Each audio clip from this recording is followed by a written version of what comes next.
जय हिंद साथियों। अशोका अकादमी के Ashoka the exam Guru YouTube channel में मैं हरिओम मौर्य आप सभी का बहुत बहुत स्वागत करता हूं। और आज जो है हम शुरू करने जा रहे हैं प्रैक्टिस सेट नंबर 8 ईवीएस का। ठीक है साथियों, तो पर्यावरण के इससे पहले 7 सेट हो चुके हैं और ये 8वां जो सेट लेकर आए हैं काफ़ी इम्पोर्टेंट क्वेश्चंस के साथ में। तो आइए हम शुरू करते हैं ईवीएस का प्रैक्टिस सेट नंबर 8। और देखिए बहुत ही इम्पोर्टेंट क्वेश्चंस के साथ में है ये। और पहला क्वेश्चन आपका स्क्रीन पर आ चुका है। क्या है क्वेश्चन? अंतर्राष्ट्रीय तिथि रेखा डैश डैश डैश महासागर के बीच से होकर गुजरती है। तो साथियों, जो अंतर्राष्ट्रीय तिथि रेखा है जिसको हम इंटरनेशनल डेटलाइन कहेंगे, ठीक है साथियों, ये कौन से महासागर से होकर गुजरती है? तो ये जो है प्रशांत महासागर से होकर गुजरती है। एक ही महासागर जिसको प्रशांत महासागर से होकर गुजरती है। ये विश्व का सबसे बड़ा महासागर है। इसके अलावा ये जो इंटरनेशनल डेटलाइन है ये आपकी आर्कटिक सागर,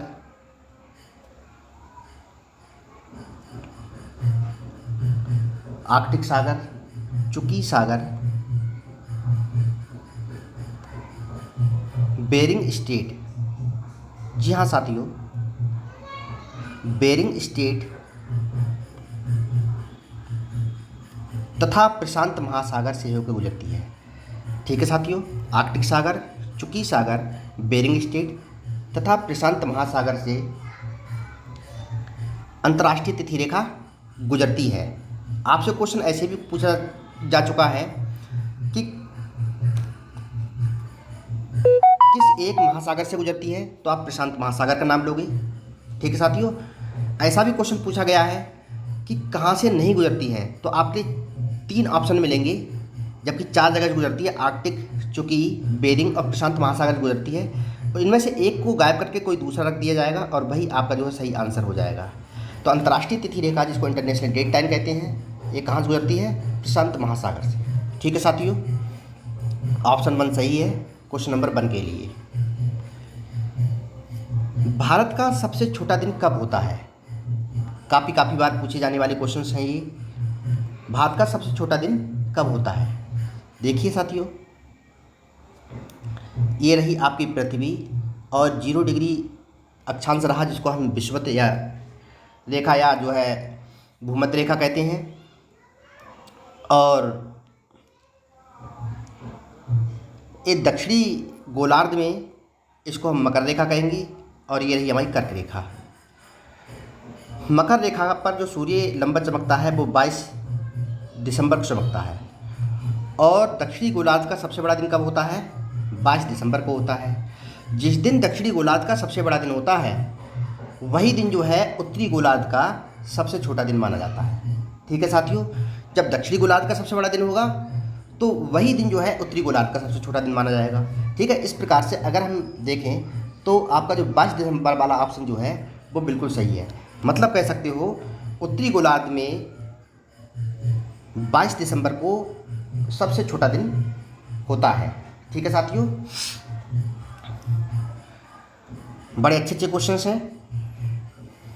नेक्स्ट देखिए, उत्तरी गोलार्ध में सबसे छोटा दिन होता है। उत्तरी गोलार्ध मीन्स नॉर्दर्न हेमिस्फीयर। अभी जैसा कि मैंने बताया उत्तरी गोलार्ध में सबसे छोटा दिन कब होगा?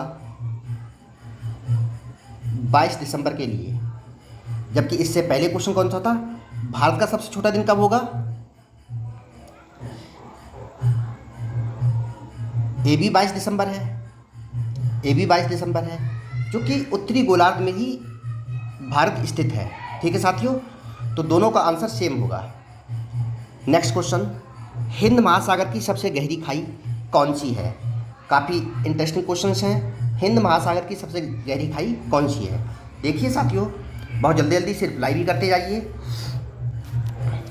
हिंद महासागर की जो सबसे गहरी खाई है सुमात्रा और जावा द्वीप हैं।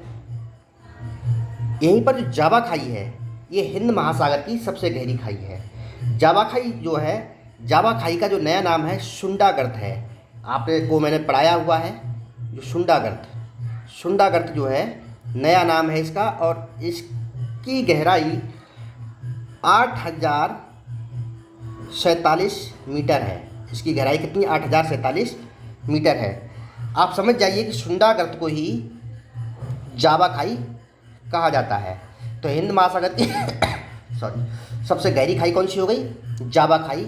तो क्वेश्चन नंबर 4 के लिए ऑप्शन 4 राइट आंसर है। नेक्स्ट क्वेश्चन, निम्नलिखित में कौन सा आग्नेय चट्टान का उदाहरण है? जी साथियों, आग्नेय चट्टान, इग्नियस रॉक। इग्नियस रॉक्स कौन कौन सी होती हैं? आग्नेय चट्टानें कौन कौन सी होती हैं? ग्रेनाइट है, बेसाल्ट है, पेगमाइट है, गैब्रो है, डायोराइट है। ये सारी जो है इग्नियस रॉक्स अर्थात आग्नेय चट्टानों के एग्जाम्पल हैं। इस प्रकार से अगर देखा जाए तो आपकी जो आग्नेय चट्टान है वो आपकी बेसाल्ट हो गई, वो आपकी बेसाल्ट हो गई साथियों। वहीं इसमें और भी ऑप्शन दिए हुए हैं, चूना पत्थर दिया है, स्लेट दिया है, ग्रेफाइट दिया है। तो ये जो चूना पत्थर है, चूना पत्थर आपका सेडिमेंट्री रॉक का उदाहरण है, जिसको हम कहते हैं, क्या कहते हैं? पर्दा चट्टान। ठीक है साथियों। नेक्स्ट क्वेश्चन,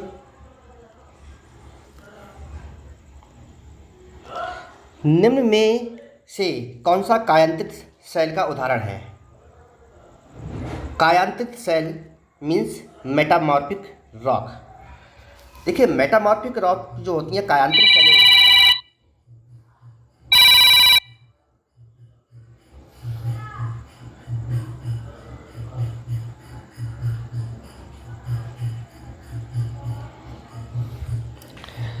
जी हाँ साथियों, बीच में डिस्टर्ब हो गया। निम्न में से कौन सा कायांतित सेल का उदाहरण है? बलुआ पत्थर, संगमरमर, ग्रेनाइट अथवा चूना पत्थर। तो कायांतित सेल ही क्या होती है? मेटामॉर्फिक होती है। कायांतित का दूसरा नाम क्या है?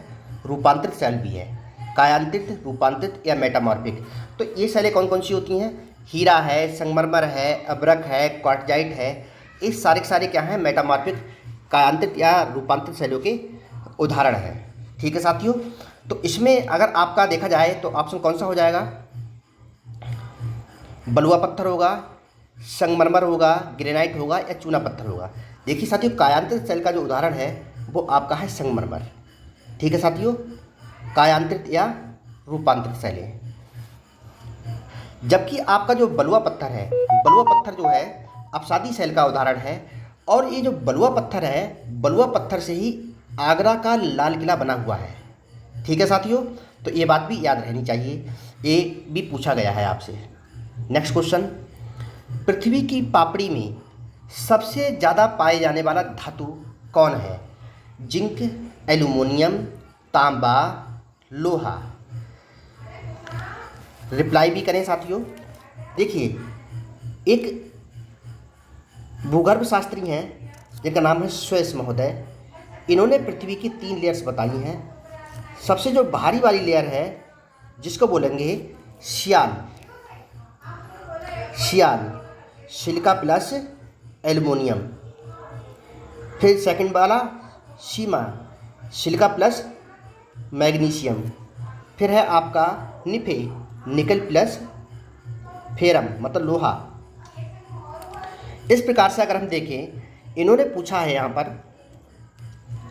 पृथ्वी की पापड़ी में सबसे ज़्यादा पाया जाने वाला, पापड़ी मतलब बाहरी परत, शियाल वाली परत, इसकी बात हो रही है। तो सिलिका है और एल्युमिनियम है। तो इन चारों ऑप्शंस में सिलिका तो साथियों दिया नहीं गया है, लेकिन एल्युमिनियम दिया हुआ है। तो एल्युमिनियम आपका जो है सही ऑप्शन हो जाएगा या राइट आंसर हो जाएगा। सभी को मैं समझता हूँ अच्छे समझ में आ गया होगा। चलिए आगे बढ़ते हैं। क्वेश्चन नंबर 8, संगमरमर किस प्रकार की सेल है? देखिए, सेलों से आज कई क्वेश्चंस मैंने रखे हैं जो कि कंफ्यूज करते हैं बार बार। संगमरमर किस प्रकार की सेल है? संगमरमर, देखिए संगमरमर जो है मेटामॉर्फिक या जिसे कह सकते हैं कायांतरित या रूपांतरित सेल है। कायांतरित कह लीजिए, रूपांतरित कह लीजिए या मेटामॉर्फिक कह लीजिए। तो कायांतरित सेल वाला जो है एग्जाम्पल बिल्कुल सही होगा। ठीक है साथियों, अब नेक्स्ट क्वेश्चन, कृत्रिम वर्षा के लिए मेघ बीजन के लिए उपयुक्त रसायन है। कृत्रिम वर्षा, देखिए कृत्रिम वर्षा जो है कब होती है, जब उसका मेघ बीजन किया जाता है, मतलब बादलों का जो मतलब बीजन किया जाता है, बादलों को जब तैयार किया जाता है। देखिए ऐसी स्थिति तब आती है जब किसी भी क्षेत्र में बहुत लंबे समय से बारिश ना हुई हो, तो ऐसी स्थिति में वहाँ पर बारिश कराने की आवश्यकता पड़ती है।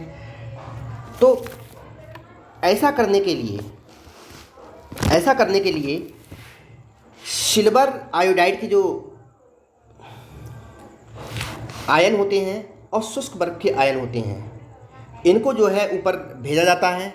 ठीक है, और उसके बाद में ये बादलों का संघनन करते हैं और उसके बाद में उसी क्षेत्र में जो है बारिश हो जाती है। इसके लिए वहाँ के क्लाइमेट को भी मतलब बहुत सारे रीजन होते हैं। इससे पहले जो है तमिलनाडु में 1883 में भारत में बारिश कराई गई थी, कर्नाटक में भी कराई गई है 2003 2004 में, वहीं महाराष्ट्र में भी साथियों जो है 2009 में सिल्वर आयोडाइड के माध्यम से मेघ बीजन कर कृत्रिम वर्षा जो है कराई गई। ठीक है साथियों, काफ़ी अच्छा, काफ़ी बार पूछा जाने वाला क्वेश्चन है ये आपका। क्वेश्चन नंबर 9 के लिए ऑप्शन 3 बिल्कुल सही आंसर है। आप बहुत अच्छा स्टडी कर रहे हैं, ऐसे ही रोजाना के हिसाब से करते रहिए, कोई भी क्वेश्चन आपका एग्जाम में बचेगा नहीं। नेक्स्ट क्वेश्चन, बायोडीजल तैयार किया जाता है। बायोडीजल तैयार किया जाता है, देखिए बायोडीजल यूट्रिकुलेरिया, देवदार, यूकेलिप्टिस, जेट्रोफा किससे कराया जाता है, बहुत जल्दी से बताइए। देखिए बायोडीजल एक तरीके का पेड़ होता है जिसको हम जेट्रोफा नाम से जानते हैं। जो जेट्रोफा जीव है, जेट्रोफा जो पेड़ है, इसका दूसरा नाम है रतनजोत। क्या नाम है, इसको रतनजोत कहते हैं।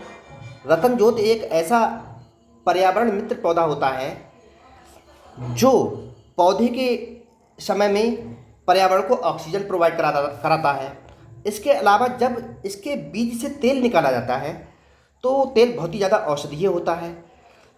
लगभग 1500-1600 तरीके की मेडिसिन और भी ज़्यादा फायदे हैं इसके। ठीक है साथियों, इसके बीजों का शोधन करके जैविक डीजल या बायोगैस बनाई जाती है। तो जेट्रोफा जो है एक पौधे का नाम है। ठीक है साथियों, तो इससे बायोडीजल जो है तैयार किया जाता है। ऑप्शन 4 सही है क्वेश्चन नंबर 10 के लिए। एक और अच्छा क्वेश्चन, इजी क्वेश्चन आया है सामने, विश्व ओजोन दिवस। जी साथियों, बहुत सारे लोग बता देंगे इसके लिए। विश्व ओजोन दिवस जो है कब मनाया जाता है? विश्व ओजोन दिवस जो है 16 सितंबर को मनाया जाता है, 16 सितंबर को मनाया जाता है। दरअसल सितंबर 1985 1985 में अंटार्कटिका महाद्वीप पर वैज्ञानिकों को इस बात की जानकारी मिली थी कि अंटार्कटिका महाद्वीप के ऊपर जो ओजोन की लेयर है वो कमज़ोर हो रही है और उसी समय से जो है 16 सितंबर को आपका जो विश्व ओजोन दिवस जो है मनाया जाने लगा। ठीक है साथियों, नेक्स्ट क्वेश्चन, सिल्वीकल्चर रिप्लाई करें साथियों। सिल्वीकल्चर किस चीज़ से संबंधित है? सिल्वीकल्चर जो है वन्य एवं वन्य उत्पाद से संबंधित है। सिल्वीकल्चर जो है वन्य एवं वन्य उत्पाद से संबंधित है, जबकि रेशम या सिल्क से संबंधित आपका सेरीकल्चर है। ठीक है साथियों, नेक्स्ट क्वेश्चन, निम्न में से किस जनपद में चंद्रप्रभा वन्यजीव अभयारण्य है? चंद्रप्रभा वन्यजीव अभयारण्य उत्तर प्रदेश के चंदौली जिले में स्थित है। उत्तर प्रदेश के चंदौली जिला जो है उत्तर प्रदेश के पूर्वी साइड में, जो उत्तर प्रदेश का सबसे दक्षिणी जिला है सोनभद्र, उसके ऊपर स्थित है। इसकी दिशा के विषय में अगर बात की जाए तो उत्तर प्रदेश का यह जिला जो है दक्षिण पूर्व की साइड में माना जाएगा। चंदौली जिला बिल्कुल बिहार के किनारे पर है। नेक्स्ट क्वेश्चन, क्वेश्चन नंबर 14 आपकी स्क्रीन पर आ चुका है। निम्न में कौन द्वितीय श्रेणी का उपभोक्ता है? जी साथियों, द्वितीय श्रेणी का उपभोक्ता सबसे पहले तो आपके उत्पादक होते हैं। उत्पादक कौन है? पादप, छोटे छोटे पौधों, और पौधों को किसने खाया? मान लो टिड्डा ने खाया। टिड्डे को किसने खाया? सांप ने खाया। सांप को किसने खाया? बाज ने खाया।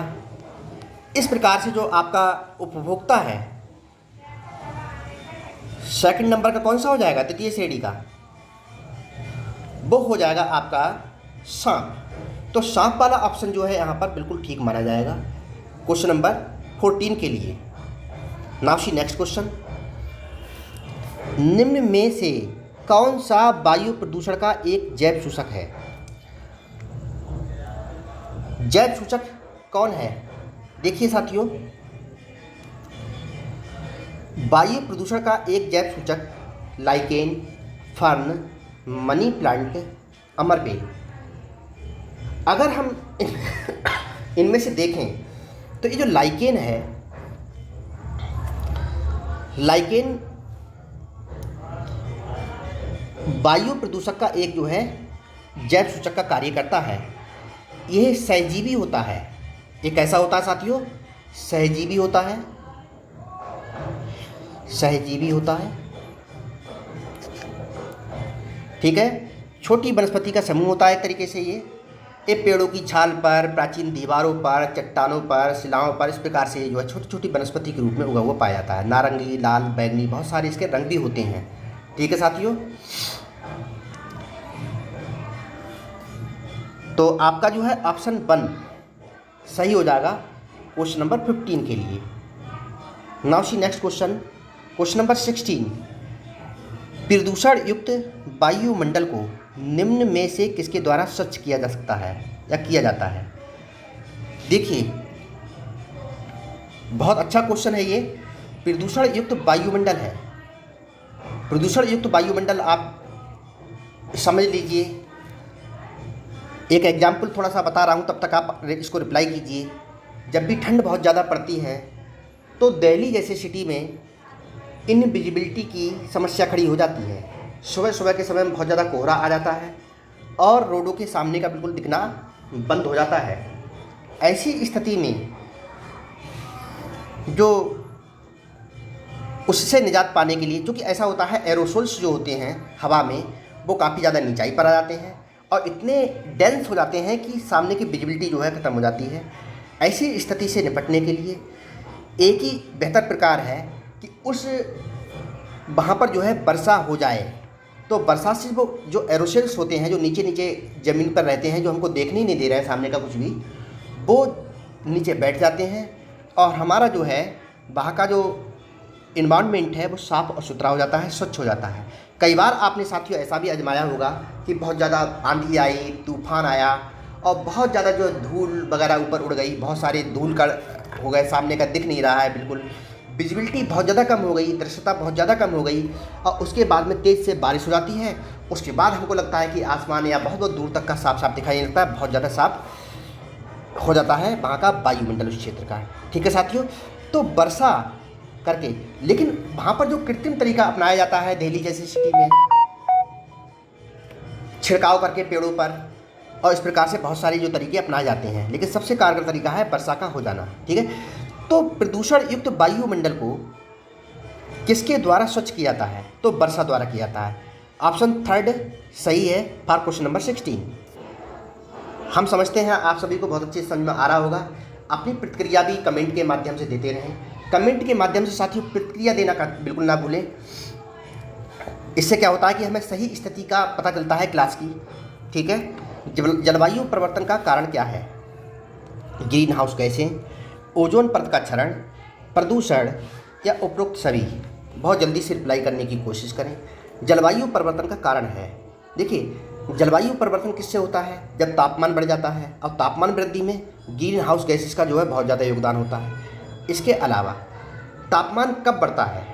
जब ओजोन परत का क्षरण हो जाता है। तो ओजोन परत का क्षरण जो है ये भी जलवायु के परिवर्तन में काफ़ी महत्वपूर्ण भूमिका निभाती है।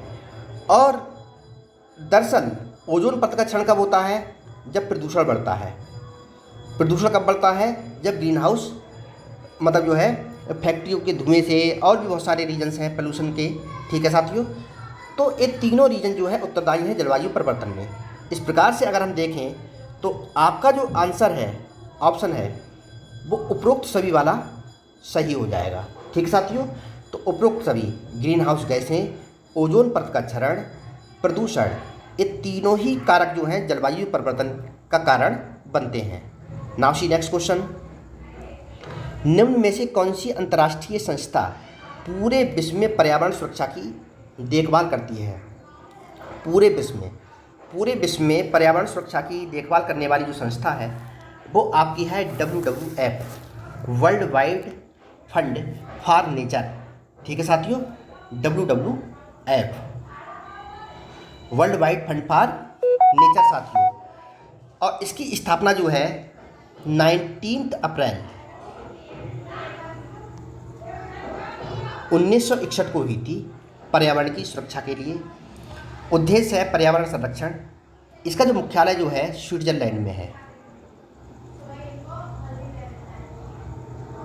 स्विट्जरलैंड, यूरोप, ठीक है साथियों।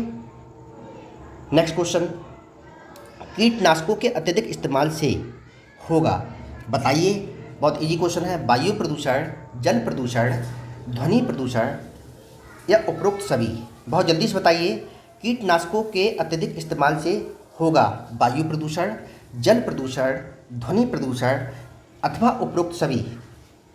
जी हाँ साथियों, देखिए कीटनाशकों के अत्यधिक इस्तेमाल से क्या होगा? कीटनाशकों के इस्तेमाल से क्या होता है? मृदा प्रदूषण होता है पहले, और मृदा प्रदूषित होती है। उसके बाद में जब बारिश होती है, बारिश के माध्यम से क्या है? मृदा का क्षरण होता है। मृदा का क्षरण होता है तो जल के साथ में जो मृदा जाती है जिसमें कीटनाशक बहुत बड़ी मात्रा में जो है मिले हुए हैं, तो इस प्रकार से जल प्रदूषण होता है। इस प्रकार से जल प्रदूषण भी होता है। तो कीटनाशकों के अत्यधिक इस्तेमाल से, यहाँ पर मृदा प्रदूषण भी अगर होता तो चल जाता, लेकिन कीटनाशकों के अत्यधिक इस्तेमाल से क्या होता है? जल प्रदूषण होता है, ठीक है साथियों। तो आपका जो है ऑप्शन नंबर 2 सही है क्वेश्चन नंबर 19 के लिए। आप सभी बहुत अच्छा बता रहे हैं। लवण जो जल को अवशोषण करता है कहलाता है। देखिए साथियों, लवण, ऐसा लवण जो जल का अवशोषण करता है उसका नाम है हाइग्रोस्कोपिक लवण। हाइग्रोस्कोपिक लवण, ऑप्शन 2 आपका सही है इसके लिए, ठीक है साथियों। नाउ सी क्वेश्चन नंबर 21, विश्व ऊष्मायन के लिए निम्न में से कौन सा कारक है? विश्व की ऊष्मा, विश्व में जो गर्मी बढ़ाने के लिए कौन सा कारक है? पेड़ पौधों से निकली हुई गैसें, भट्टियों से निकली गर्म हवा, रसोई गैसें या वाहनों से निकली गैसें?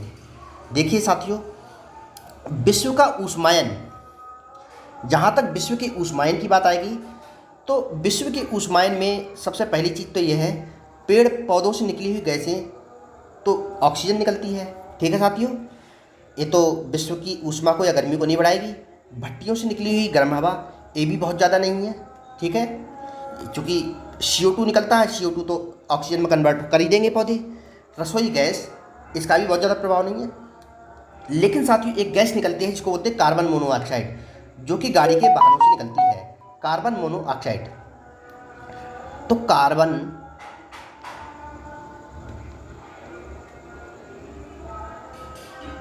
मोनोऑक्साइड, इसका जो है कोई भी कन्वर्जन नहीं होता है।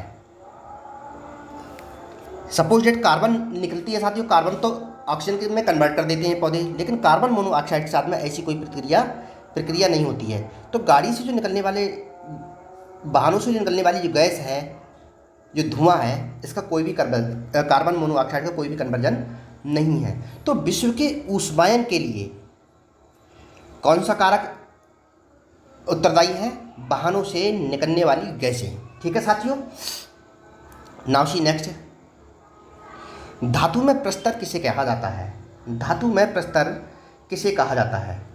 देखिए साथियों, धातु में प्रस्तर जो है ये अयस्क को कहा जाता है। ए एस को कहा जाता है। जबकि ये जो मेटालाइट है आपका, ए भी ए उपधातु है, ठीक है। तो धातु में जो प्रस्तर है वो अयस्क है। नेक्स्ट क्वेश्चन, भूकंप मापा जाता है, भूकंप मापा जाता है वो फोर्ट पैमाने में, डेसिबल में, न्यूटन में या रिएक्टर स्केल में? बताइए साथियों। देखिए, ये जो बोफोर्ट है, बोफोर्ट से जो है पवन का बल नापा जाता है, डेसिबल से ध्वनि, न्यूटन से बल। जबकि रिएक्टर पैमाने से क्या है, भूकंप की जो है तीव्रता नापी जाती है। रिएक्टर पैमाना या भूकंप मापी जो यंत्र है उसको क्या कहते हैं, सीस्मोग्राफ कहते हैं। सीस्मोग्राफ जो है भूकंप की तीव्रता को रिएक्टर पैमाने में नापता है। ठीक है साथियों, तो ऑप्शन 4 आपका ठीक हो जाएगा। Very nice. Now see question number 24, महासागरों में जल स्तर वृद्धि का कारण है। महासागरों में जल का स्तर कैसे बढ़ेगा या कैसे बढ़ता है? देखिए, अत्यधिक वर्षा से, ध्रुवीय प्रदेशों में बर्फ का पिघलना, अम्ल वर्षा या उपरोक्त में से कोई नहीं। देखो, कोई ना कोई तो कारण है, तो ये तो वैसे ही हट गया। अम्ल वर्षा हो चाहे कोई सी वर्षा हो, वर्षा का बहुत ज़्यादा जो है प्रभाव नहीं पड़ता है सागरों के जल स्तर पर। ठीक है साथियों, अत्यधिक वर्षा। लेकिन जो सबसे ज़्यादा जो प्रभाव पड़ता है, तो दुनिया की सबसे ज़्यादा बर्फ़ जो है पृथ्वी के नॉर्थ पोल और साउथ पोल पर जो है जमा है। ये जो है इतनी बर्फ़ है यहाँ पर, अगर ये पिघल जाए तो कई मीटर सागर का जो है जल का लेवल जो है बढ़ जाएगा, जल स्तर बढ़ जाएगा। ध्रुवीय प्रदेशों में बर्फ़ का पिघलना, ठीक है साथियों, ऑप्शन नंबर 2 जो है सही होगा। ये समुद्रों या महासागरों की जो है जल स्तर को बढ़ाने के लिए उत्तरदायी है। ठीक है साथियों, वायु प्रदूषण को कम किया जा सकता है वृक्षों द्वारा, मछलियों द्वारा, जंतुओं द्वारा, सूर्य के प्रकाश द्वारा। देखिए, सूर्य का प्रकाश तो ज्यों का त्यों है ही है, ठीक है। अगर पोल्यूशन कम होगा तो ओजोन परत सलामत रहेगी, तो सूर्य के प्रकाश का कोई मतलब नहीं है यहाँ पर। जंतुओं द्वारा, जंतु तो फायदेमंद हैं, तो ये वायु प्रदूषण मछलियों द्वारा भी नहीं। अगर आप पेड़ों को लगाएंगे, पेड़ों को बड़ी मात्रा में लगाना चाहिए, वायु प्रदूषण को कम किया जा सकता है। आजकल आप देख रहे हैं कि पूरी दुनिया में वैश्विक महामारी चल रही है, इस समय वैश्विक जो प्रॉब्लम चल रही है कोरोना वायरस की। तो इसमें देखिए, वायु पोल्यूशन तो है कहीं ना कहीं। वायु पोल्यूशन की वजह से जो है बहुत जगह का जो है ऑक्सीजन लेवल कम है, बहुत लोगों का ऑक्सीजन लेवल कम है। ठीक है साथियों, तो वृक्षों का ज़्यादा से ज़्यादा लगाना, पीपल है, नीम है, आपका बरगद है, इस प्रकार के जो पौधे हैं जो पर्यावरण के मित्र हैं, इनको लगाकर जो है वायु प्रदूषण को काफ़ी हद तक कम किया जाता है, ना कि यूकेलिप्टस। ठीक है साथियों। नेक्स्ट, पारिस्थितिकी तंत्र का उदाहरण है।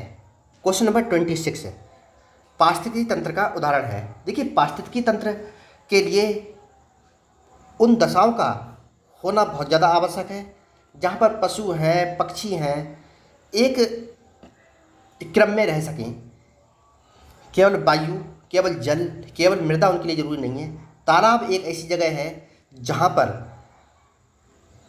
पेड़ भी उग सकते हैं, वहाँ पर पशु पक्षी भी रह सकते हैं, पानी पीने के पॉइंट ऑफ व्यू से, रहने के पॉइंट ऑफ व्यू से। तो वहाँ पर एक पारिस्थितिकी तंत्र जो है डेवलप होता है तालाब के किनारे। ठीक है साथियों, छोटा पारिस्थितिकी तंत्र। Now see next question 27, question number 27, Tibet की सांगपो भारत में किस नाम से जानी जाती है? देखिए, एक जगह है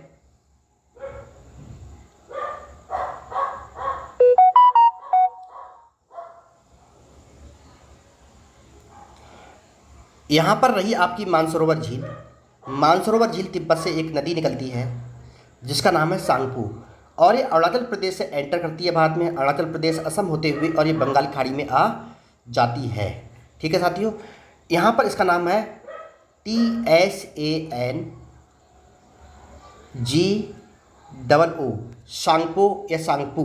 ठीक है साथियों, जैसे ही ये भारत में प्रवेश करती है इसका नाम दिहांग सियांग हो जाता है, और इसका जो है अरुणाचल प्रदेश में नाम क्या हो जाता है, ब्रह्मपुत्र हो जाता है। क्या नाम हो जाता है, ब्रह्मपुत्र हो जाता है साथियों। तो ब्रह्मपुत्र इसका जो है सही ऑप्शन है। ब्रह्मपुत्र नदी को जो तिब्बत में सांगपो या सांगपू कहते हैं, जबकि अरुणाचल प्रदेश में इसको दिहांग और सियांग कहते हैं। वहीं आप बांग्लादेश में आ जाएंगे तो इसी नाम का जो है ब्रह्मपुत्र नदी को क्या है, जमुना नाम से जाना जाता है। ठीक है साथियों, तो तिब्बत की सांगपो नदी भारत में किस नाम से जानी जाती है, ब्रह्मपुत्र के नाम से जानी जाती है। Now see next question. Question number 28 आपकी स्क्रीन पर है। समुद्री पारितंत्र के किस वर्ग में जैव निम्नीकरण का कार्य सर्वाधिक होता है। जैव निम्नीकरण,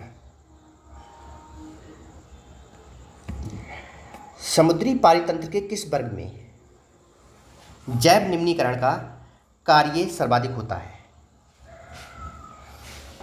ठीक है साथियों, तो ये जो क्षेत्र होता है phytoplankton.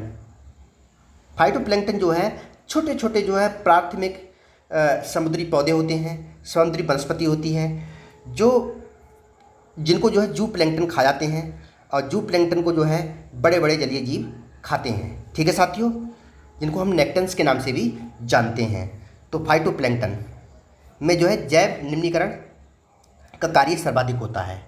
Now see next question. Question number 29 आपकी स्क्रीन पर है।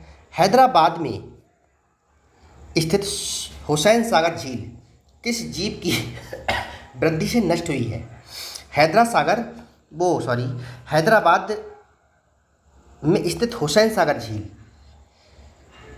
किस जीव की वृद्धि से नष्ट हुई है। लेमना, जलकुंभी, हाइड्रिला, मगरमच्छ।